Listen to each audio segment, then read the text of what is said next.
Bonjour Anne, vous avez regardé la presse, c'est le jour des hebdos. Aujourd'hui, on va commencer par l'écho de la presqu'île. Effectivement, alors on va débuter avec l'écho de la presqu'île qui fait sa une aujourd'hui, vous allez le voir, sur la récolte de sel.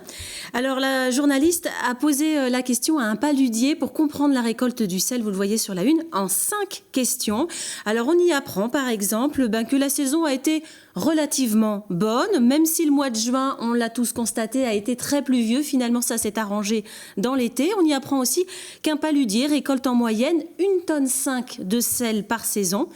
Et que le paludier travaille beaucoup. Il a très peu de vacances. En fait, il travaille quasiment toute l'année. On va reparler des drones aujourd'hui, Anne. On évoquait hier le drone faucon pèlerin qui effarouche les oiseaux. Eh bien là, on va parler de drones qui aident à lutter contre la pollution aquatique. C'est dans le courrier du Pays de Ré.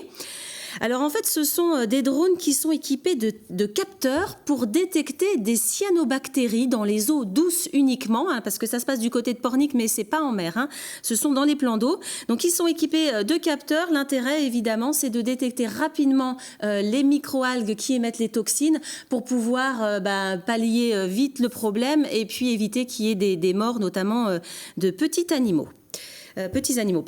On part à présent du côté de Blain. Je vous propose de découvrir dans l'éclaireur de Châteaubriand un retour sur la fête médiévale. C'était à la fin du mois de septembre. C'était au château de la Groulet. En fait, l'occasion de découvrir le Moyen-Âge, de se plonger dans l'ambiance. On y voit des enfants déguisés, des musiciens. 2500 personnes se sont pressées à cet événement. Il y avait même un concours d'archers, vous pouvez le voir sur cette photo. Et puis, je vais poursuivre avec l'éclaireur, toujours, qui nous propose un focus sur le métier de maréchal ferrant. Donc, c'est à la une du journal. C'est un article consacré à Louis Bézard. C'est un portrait. Louis Bézard, il était maréchal ferrant. Il a arrêté de travailler en 1998.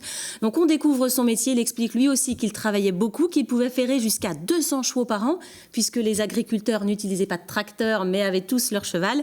Et puis aujourd'hui, il est à la retraite, mais il fait visiter son atelier. Merci beaucoup, Anne.